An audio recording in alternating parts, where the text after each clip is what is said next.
Hi, ഇന്ന് നമ്മൾ discuss ചെയ്യാനായിട്ട് പോകുന്നത് ഓങ്കോളജിയാണ്. ഓങ്കോളജി അല്ലേ?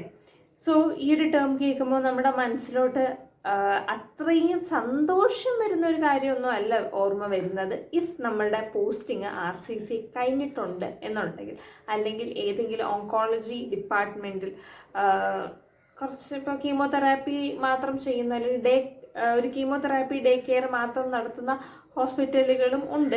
സോ അവിടെയൊക്കെ നിന്നിട്ടുള്ളവരാണെന്നുണ്ടെങ്കിൽ നമുക്കറിയാം.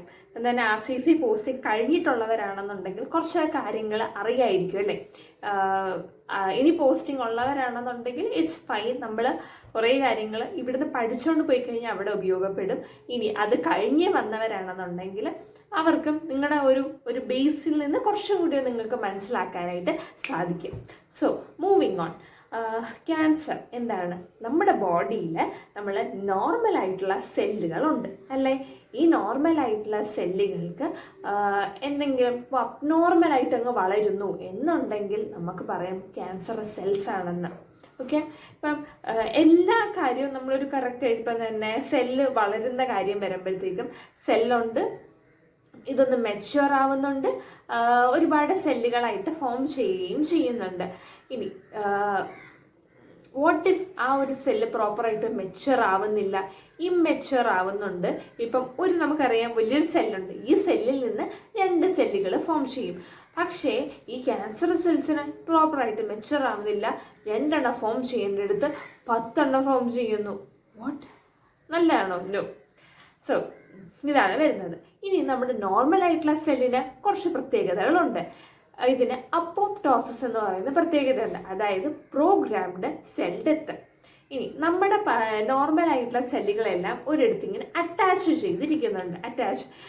ഇങ്ങനെ അറ്റാച്ച് അല്ലെങ്കിൽ അഡ്ഹസീവ് ആയിട്ടിരിക്കുന്നത് വഴി ആ ഒരു പ്രോപ്പറായിട്ടുള്ള ഇൻറ്റൻഡഡ് ലൊക്കേഷനിൽ ആവാനായിട്ട് സാധിക്കുന്നുണ്ട്. ഓക്കെ, ഇനി ഇതൊക്കെയാണ് നോർമൽ ആയിട്ടുള്ള സെല്ല് വരുന്നു, അതിന് സെൽ ഡെത്ത് സംഭവിക്കുന്നു എന്നൊക്കെ. ഇനി നമ്മുടെ ബോഡിയിൽ എല്ലായിടത്തും സെല്ലുകളുണ്ട്. ഈ സെല്ലുകൾക്ക് ഓരോ ഫങ്ഷനാണ് അവർ പെർഫോം ചെയ്യുന്നത്.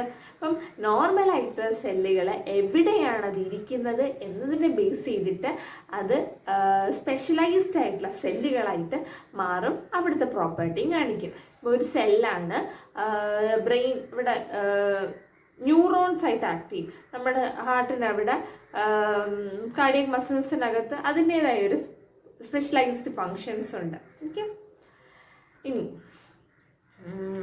പറയുന്നത് നമുക്ക് നോർമൽ ആയിട്ടുള്ള സെല്ലും ഒരു ക്യാൻസർ സെല്ലും തമ്മിലുള്ള ഒരു ഡിഫറൻസ് നോക്കാം. എന്താണ് നോർമൽ ആയിട്ടുള്ള സെല്ലിനെ സംബന്ധിച്ചിടത്തോളം ഒരു പെർട്ടിക്കുലർ ഇൻറ്റൻഡഡ് ലൊക്കേഷനിൽ തന്നെ ഇരിക്കും. പക്ഷേ ഈ ക്യാൻസർ സെൽസ് ഉണ്ടല്ലോ, it keep on spreading. Metastasis സംഭവിക്കും. എന്ത് സംഭവിക്കും? മെറ്റാസ്റ്റാസിസ് സംഭവിക്കും.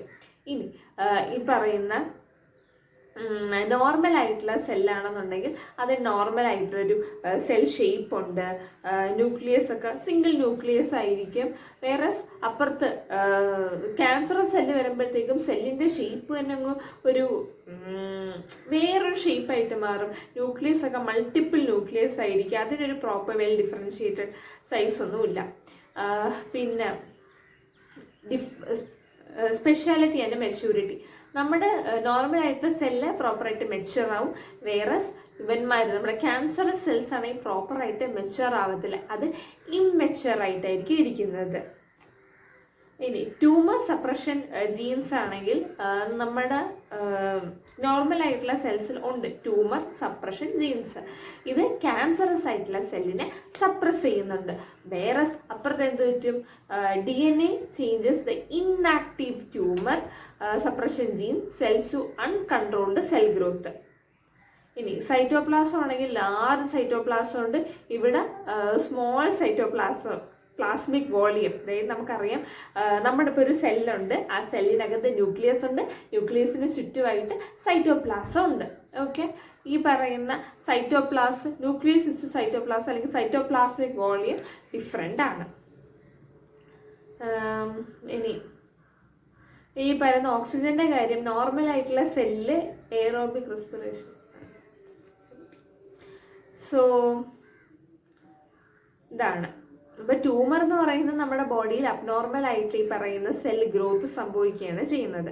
ഇനി ബിനൈനും ഉണ്ട് മാലിഗ്നൻറ്റും ഉണ്ട്. എന്താണ് ഡിഫറൻസ്? ബിനൈൻ എന്ന് പറയുന്നത് ആ ഒരു പർട്ടിക്കുലർ പോയിന്റിൽ മാത്രമേ കാണത്തുള്ളൂ. പക്ഷെ മാലിഗ്നൻ്റ് എന്ന് പറയുന്നത് മെറ്റാസ്റ്റാസിസ് സംഭവിക്കാം, അതായത് ബോഡിയിൽ സ്പ്രെഡ് ആക്കാം എന്നത്. ഇനി വേറെ ഈ ബിനൈന് ഒരു പെർട്ടിക്കുലർ ലൊക്കേഷനിലായിരിക്കും ഇരിക്കുന്നത്, എൻകാപ്സുലേറ്റഡ് ആയിരിക്കും, അപ്പുറത്ത് നോട്ട് ക്യാപ്സുലേറ്റഡ് ആണ്. ബിനൈന് സ്ലോ ഗ്രോയിങ് ആണെങ്കിൽ അപ്പുറത്ത് ക്യാൻസർ സെൽസ് മാലിഗ്നൻ്റ് ആണ്, ഭയങ്കരമായിട്ട് അങ്ങ് ഫാസ്റ്റായിട്ട് അങ്ങ് ഗ്രോ ചെയ്യും. ഇവിടെ നമ്മുടെ നോർമലായിട്ടുള്ള സെല്ലിന് വെൽ ഡിഫറൻഷ്യേറ്റഡ്, അതായത് വെൽ ഡിഫറൻഷ്യേറ്റഡ് എന്ന് പറയുമ്പോൾ അത്രത്തോളം പ്രശ്നമില്ല. പക്ഷെ ഇപ്പുറത്ത് അവന്മാർ അത്ര ഡിഫറൻഷ്യേറ്റഡ് ഒന്നും അല്ല. ഫൈബ്രോമ, ഇവിടെ ഫൈബ്രോമ സഫിക്സ് ഓമ, അവിടെ സാർക്കോമ, കാർസിനോമ ഒക്കെയുണ്ട്. അടുത്ത നമ്മൾ പറയുന്നത് ഇൻസിഡൻസ്. ഒരു 2022 കേസ് പറയുമ്പം 14.6% മില്യൺ ആളുകൾക്കുണ്ടെങ്കിൽ ഇപ്പം 2025 കിടക്കുമ്പോൾ ഏകദേശം 12.8% കൂടി, പ്രൊജക്റ്റഡ് ഇൻക്രീസ് ബൈ 12.8%. ഇനി ആർക്കൊക്കെ എന്താ കൂടുതൽ? പൊതുവേ നമ്മൾ കണ്ടുവരുന്ന സമയത്ത് ഫീമെയിൽസിൽ ഏറ്റവും കൂടുതലായിട്ട് കാണുന്ന ക്യാൻസറാണ് ബ്രസ്റ്റ് ക്യാൻസർ. വേറെ പുരുഷന്മാരുടെ ഒരു സ്ഥലത്തോട്ട് പോകുമ്പോഴത്തേക്കും അവർക്ക് പറയുന്ന ലങ് ക്യാൻസർ ഒക്കെയാണ് വരുന്നത്. കുഞ്ഞുങ്ങളിലാണെങ്കിൽ ലുക്കീമിയ ഒക്കെയാണ്, അതായത് ബ്ലഡിൽ കാണുന്ന ക്യാൻസർ. ബ്ലഡ് ക്യാൻസർ ബ്ലഡിനകത്തുള്ള ഈ പറയുന്ന ഫോംഡ് എലമെൻറ്റ്സ് ഒക്കെ കുറയും. ഓക്കെ, ഇനി ഇത് പറയുന്ന കാരണങ്ങൾ എന്തൊക്കെയാണെന്ന് ഇപ്പം തന്നെ നമ്മളിപ്പോൾ RCC പോയി, അവിടെ ഒരുപാട് കോളോറക്ടൽ പേഷ്യൻസ് ഉണ്ട്. അതായത് നമ്മൾ കോളോറക്ടൽ ക്യാൻസർ എന്ന് വെച്ചാൽ നമ്മുടെ ഏറ്റവും എൻ്റെ അവിടെ റെക്റ്റം ഏനസ് ആ ഒരു പാർട്ടുണ്ടല്ലോ, അവിടെ ആയിരിക്കും ക്യാൻസർ വരുന്നത്, അല്ലെങ്കിൽ കോളനിലായിരിക്കും ക്യാൻസർ വരുന്നത്. ഇതിന് പ്രധാനപ്പെട്ട ഒരു റീസൺ ആയിട്ട് നമ്മൾ പറയുന്നത് മലബന്ധവും, നമ്മൾ മീൻസ് കോൺസ്റ്റിപ്പേഷൻ കുറേ നാൾ വരുന്നത് പ്രോപ്പറായിട്ടുള്ള ഫുഡ് കഴിക്കാത്തത് കൊണ്ടും വറുത്തതും പൊരിച്ചതും അങ്ങനെ ഫുഡ് കഴിക്കുന്നതുകൊണ്ടാണ് വരുന്നതെന്ന്. പക്ഷേ ഞാൻ ചോദിച്ചിട്ടുള്ള എല്ലാ പേഷ്യൻസിനും അവർക്ക് നല്ലൊരു ഫുഡ് ഹാബിറ്റ് ആയിരുന്നു. അവർ ഈ പറയുന്ന ഓവറായിട്ട് എണ്ണയിൽ പൊരിച്ചതോ അങ്ങനെയൊന്നും കഴിക്കില്ല. പിന്നെ വീണ്ടും ഒരു വെജിറ്റേറിയൻസ് ആണെന്നുണ്ടെങ്കിൽ ചോദിക്കുമ്പോൾ നമ്മൾ ചോദിക്കേണ്ട അച്ചാർ നല്ല എരിയുള്ളത്, കുറച്ചുകൂടെ പുളിയുള്ളത് അങ്ങനെയൊക്കെ നന്നായിട്ട് കഴിക്കുമെന്ന് വെച്ചാൽ അതും എല്ലാം മിതമാണ്. പക്ഷെ എന്തുകൊണ്ട് വന്നു? ലൈഫ് സ്റ്റൈൽ ചേഞ്ചസ് ഇത്രയൊക്കെ പറയാൻ മെഡിസിൻ കണ്ടുപിടിക്കാത്തതുണ്ട്. എങ്കിലും നമ്മൾ എറ്റിയോളജിക്കൽ ഫാക്ടേഴ്സ് ആയിട്ട് പറയുന്നത് നമ്മൾ കഴിക്കുന്ന കാർസിനോജൻസ്. ഇപ്പം തന്നെ ഫുഡ് കളേഴ്സ് നമ്മൾ ഉപയോഗിക്കാറുണ്ട് അല്ലേ? ഫുഡ് കളേഴ്സ് ഉപയോഗിക്കുന്ന സമയത്ത് മഞ്ഞ കളറുണ്ട്, പച്ച കളറുണ്ട്, നീല കളറുണ്ട്. അതിനകത്ത് കാർസിനോജൻസ് ഉണ്ട്. ചില കൺട്രീസിൽ ഈവൻ അത് ബാൻ ചെയ്തിട്ടുണ്ട്. പക്ഷെ നമ്മുടെ രാജ്യത്ത് ഉപയോഗിക്കാം, പെർമിറ്റഡ് കളേഴ്സ് എന്ന് പറഞ്ഞ് കൊടുക്കുന്നുണ്ട്. പക്ഷേ അത് നല്ലതല്ല. പറയുന്ന കാർസിനോജൻസ് ചിലപ്പോൾ കെമിക്കൽ റീസൺസ് കാരണം, ഫിസിക്കൽ കാരണങ്ങൾ കൊണ്ടുവരാം, പിന്നെ റേഡിയേഷൻ കാരണം വരാം, UV rays, ionising radiation particles ഒക്കെ വരുന്നുണ്ട്. പിന്നെന്താ EB വൈറസ്, നെയ്സോഫെരിഞ്ചിയൽ ക്യാൻസർ വരാം. പിന്നെ HIV ആണെങ്കിൽ Kaposi's sarcoma, carcinoma, H. Pylori, helicobacter. Risk factor എന്ന് പറയുന്നത് റേഡിയേഷൻ, കെമിക്കൽസ്, ഇൻഫെക്ഷ്യസ് ഏജൻസ് ഒക്കെ വരുന്നുണ്ട്. അടുത്തയാണ് കാർസിനോജെനസിസ്. ശരിക്കും ഇത് 4 ഫേസ് ആണുള്ളത്. phase 1, phase 2, phase 3, phase 4. Okay, so phase 1 എന്ന് പറയുന്നത് ഇനിഷ്യേഷൻ ആണ്. അതായത് സിംഗിൾ ഒന്നെങ്കിലോ മൾട്ടിപ്പിൾ ആയിട്ടുള്ള എക്സ്പോഷർ ഓഫ് ദ കാർസിനോജൻസ് കാരണമായിരിക്കാം. phase 2 എന്ന് പറയുന്നത് ഈ പറയുന്ന കാർസിനോജൻസിൻ്റെ ability to indicate proliferation in initiation tissue and stimulate tumour formation.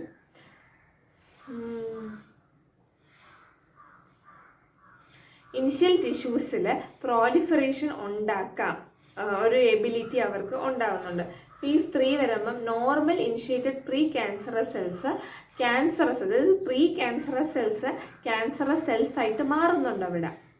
Face 4 വരുമ്പോൾ പ്രോഗ്രഷനാണ്. ട്യൂമറസ് സെൽസ് പ്രൈമറി ലീഷൻസിൽ നിന്നും ഡിഫറെൻ്റ് ആയിട്ടുള്ള ബോഡി സൈറ്റിലോട്ട് പോകുന്നുണ്ട്. അതിനെ നമ്മൾ മെറ്റസ്റ്റാസിസ് എന്നാണ് വിളിക്കുന്നത്. ഒന്നാമത്തത് attachment, degradation and locomotion. Attachment എന്ന് പറയുന്നത് ക്യാൻസറസ് സെൽസ് എക്സ്ട്രാ സെല്ലാറിൽ പോയി അറ്റാച്ച് ചെയ്തിരിക്കും. ഇനി ഡീഗ്രഡേഷൻ, ലോക്കോമോഷൻ ഒക്കെ ഉണ്ട്. ഓക്കെ, അതിത്രയാണ് വരുന്നത്. ഏകദേശമൊക്കെ ഒന്ന് മനസ്സിലായല്ലോ. 100% മേ ബി മനസ്സിലാവുന്നതില്ല, കുറച്ചൊക്കെ മനസ്സിലായിട്ടുണ്ടല്ലോ. അടുത്താണ് TNM ക്ലാസിഫിക്കേഷൻ. ലൈറ്റ് പോരാ, കുറച്ചുകൂടി ലൈറ്റ് നമുക്ക് ഉണ്ടാക്കാം. മാജിക് അറിയണ്ടേ? Magic simple. നമ്മൾ നഴ്സിംഗ് സ്റ്റുഡൻസ് ആയിട്ട് മാജിക് അറിയാതിരുന്നത് ശരിയാണോ? തിരിച്ചു വന്നല്ലേ? എങ്ങനെയുണ്ട് എൻ്റെ മാജിക്? അടുത്തയാണ് TNM classification. T എന്ന് പറയുന്നത് ട്യൂമർ സൈസും, N എന്ന് പറയുന്നത് റീജിയണൽ നോഡും, M എന്ന് പറയുന്നത് മെറ്റാസ്റ്റാസിസ് സംഭവിക്കുന്നതാണ്. ഓക്കെ, ഇപ്പം ഞാൻ കേസ് സ്റ്റഡിക്ക് വേണ്ടി എടുത്തത് ബ്രസ്റ്റ് ക്യാൻസർ ആയിരുന്നു. ആ ഒരു ക്ലൈൻറ്റിന് ഓൾറെഡി അവർക്ക് ബ്രസ്റ്റിലെ ക്യാൻസറിന് പുറമെ അവർക്ക് ഒരു അഡ്രീനൽ മാസ് എക്സിഷനും കൂടി നമ്മൾ പറഞ്ഞിട്ടുണ്ടായിരുന്നു. നമ്മളല്ല, ഓങ്കോളജിസ്റ്റ് പറഞ്ഞിട്ടുണ്ടായിരുന്നു. പിന്നെ അവർക്ക് ഓവറിയുടെ അവിടെ ക്യാൻസറസ് സെൽസ് വന്നു. പിന്നെ ഫെലോപ്പിയൻ ട്യൂബിൽ ഓവറിയും യൂട്രസിലുമാണ് ക്യാൻസറസ് സെൽസ് വന്നത്. സോ ഇത് ഇൻഡിക്കേറ്റ് ചെയ്യുന്ന എന്താണ്? ഈ പറയുന്ന ക്യാൻസറസ് സെൽസ് ഒരു ഏരിയയിൽ നിന്നും വേറെ ഏരിയകളിലോട്ട് മെറ്റാസ്റ്റാസിസ് സംഭവിച്ചിട്ടുണ്ട്. പിന്നെ പേഷ്യൻറ്റിന് പറയുന്ന റീജിയണൽ ലിംഫ് നോഡും ഉണ്ടായിരുന്നു. സോ നമുക്കൊന്ന് നോക്കാം എങ്ങനെയാണ് ആ TNM ക്ലാസിഫിക്കേഷൻ. TX എന്നാണ് കൊടുത്തിരിക്കുന്നതെങ്കിൽ ട്യൂമർ സൈസ് നമുക്ക് അസസ് ചെയ്യാൻ പോലും പറ്റില്ല, കനോട്ട് ബി അസസ്ഡ്. ഇനി T0 ആണെങ്കിൽ ഈ പറയുന്ന ഒരു പ്രൈമറി ട്യൂമർ ഉണ്ടോ എന്നതിനൊരു എവിഡൻസ് ഇല്ല. ആദ്യം പ്രൈമറി ട്യൂമർ നമുക്ക് അസസ് ചെയ്യാൻ പറ്റുന്നില്ല. പ്രൈമറി ട്യൂമറിന് ഒരു എവിഡൻസ് ഉണ്ടോ എന്ന് ചോദിച്ചാൽ അറിയില്ല. ഇനി TIS, ട്യൂമർ ഇൻ സിറ്റു ഉണ്ട്. പിന്നെ T1, T2, T3 ഒക്കെ വരുന്നത് ട്യൂമറിൻ്റെ സൈസ് അനുസരിച്ചാണ് മാറുന്നത്. 2 സെൻറ്റിമീറ്റർ ടു 5 സെൻറ്റിമീറ്റർ അവരൊരു അളവ് പറയുന്നുണ്ട്. ഇനി അടുത്തതാണ് regional lymph nodes. Regional NX ആണെങ്കിൽ റീജിയണൽ ലിംഫ് നോഡ് നമുക്ക് അസസ് ചെയ്യാനായിട്ട് പറ്റില്ല. വേറെ N0 ആണെങ്കിൽ റീജിയണൽ ലിംഫ് നോഡ് ഉണ്ടോ എന്നതിനൊരു എവിഡൻസ് ഇല്ല. പിന്നെ N1 ഒക്കെ വരുന്നത് റീജിയണൽ ലിംഫ് നോഡ്സ് ഉണ്ട് എന്നതാണ് മീൻ ചെയ്യുന്നത്. പിന്നെ M ആണെങ്കിൽ മെറ്റാസ്റ്റാസിസ് സംഭവിച്ചിട്ടുണ്ട് എന്നതിനെ കുറിച്ചാണ്. മീൻസ് ആ ഒരു നമ്പർ കൂടുന്ന അനുസരിച്ച് അത്രത്തോളം ഇൻറ്റൻസിറ്റിയിലാണ് ഉള്ളത്, അഡ്വാൻസ് സ്റ്റേജ് ആണ് എന്നൊക്കെ നമുക്ക് മനസ്സിലാക്കാനായിട്ട് പറ്റും. പിന്നെ ഗ്രേഡ് ഉണ്ട്. GX ആണെങ്കിൽ ഗ്രേഡ് നമുക്ക് ഡിറ്റർമൈൻ ചെയ്യാൻ പറ്റില്ല. G1 ആണെങ്കിൽ grade differ slightly from the normal സെല്ലിൽ നിന്നും ചെറുതായിട്ടൊരു സ്ലൈറ്റ് ഡിഫറൻസ് ഉണ്ട് എന്നത്. പിന്നെ G1 ഉണ്ട്. G1 ആണ് ഞാൻ പറഞ്ഞത് കേട്ടോ, ട്യൂമർ ചെറിയ നമ്മുടെ നോർമൽ സെല്ലിനെ കണ്ട് ചെറിയൊരു വ്യത്യാസം ഉണ്ടെന്നത്. പിന്നെ G3 ഒക്കെ വരുമ്പോഴത്തേക്കും പൂർലി ഡിഫറൻഷ്യേറ്റഡ് ആണ്. അപ്പം നല്ല ഡിഫറൻഷ്യേറ്റഡ് ആണെന്നുണ്ടെങ്കിൽ നല്ല പ്രൊഗ്നോസിസ് പറയുന്നത് നല്ലൊരു ഔട്ട്കം. പക്ഷേ G3 ഒക്കെ വരുമ്പം കുറച്ചും കൂടി പൂർലി ഡിഫറൻഷ്യേറ്റഡ് ആണ്. ഇനി G4 എന്ന് പറയുന്നത് സെൽസ് എല്ലാം ഇമ്മച്യൂർ ആണ്. അതായത് അവർ അനാപ്ലേഷ്യ, അതായത് മെച്യൂർ ആവാതെ തന്നെ ഇമ്മച്യൂർ സ്റ്റേറ്റിൽ അങ്ങ് ഡിവൈഡ് ചെയ്ത് പോവുക, നല്ലതല്ല. അതിന് undifferentiated cells are difficult to determine. Okay, ഇങ്ങനെ പൊക്കോണ്ടേ ഇരുന്ന് കഴിഞ്ഞാൽ നമുക്കത് ഡിറ്റർമൈൻ ചെയ്യാൻ പോലും പറ്റില്ല. ശരി, അടുത്തതാണ് ടൈപ്സ് ഓഫ് കാർസിനോമാസ്. കാർസിനോമ തന്നെ സാർക്കോമയും ഉണ്ട്. അടുത്തതാണ് ടൈപ്സ് ഓഫ് ക്യാൻസർ. സാർക്കോമയും ഉണ്ട്, പിന്നെ കാർസിനോമയും ഉണ്ട്. സാർക്കോമയുണ്ട്. സാർക്കോമ നമ്മളെ ഈ പറയുന്ന സ്കിന്നിലാണ് തുടങ്ങുന്നത്. ബ്രസ്റ്റ്, സർവിക്സ്, പ്രോസ്റ്റേറ്റ് ഒക്കെ പറയാമെങ്കിൽ കാർസിനോമ എന്ന് പറയുമ്പോൾ അടുത്തതാണ് ടൈപ്സ് ഓഫ് ക്യാൻസേഴ്സ്. 2 വിധമാണ് ഉള്ളത്. ഒന്ന് സാർക്കോമയും, രണ്ടാമത്തെ കാർസിനോമ. കാർസിനോമ എന്ന് പറയുന്നത് നമ്മുടെ സ്കിന്നിലായിരിയ ഫോം ചെയ്യുന്നത്. ഫോർ എക്സാമ്പിൾ ബ്രസ്റ്റ്, പ്രോസ്റ്റേറ്റ്, അതൊക്കെ. വേറെ ഇനി സാർക്കോമ എന്ന് പറയുമ്പോൾ നമ്മുടെ കണക്റ്റീവ് ടിഷ്യൂസിനാണ് പ്രശ്നം. ഓസ്റ്റിയോസാർക്കോമ, കോൺട്രോസാർക്കോമ, ആൻജിയോസാർക്കോമ ആൻഡ് ഇവിങ് സാർക്കോമ. ലിംഫോസാർക്കോമയാണ് നമ്മുടെ ഇമ്മ്യൂൺ സിസ്റ്റത്തിനെയാണ് ബാധിക്കുന്നത്. ലിംഫോമ.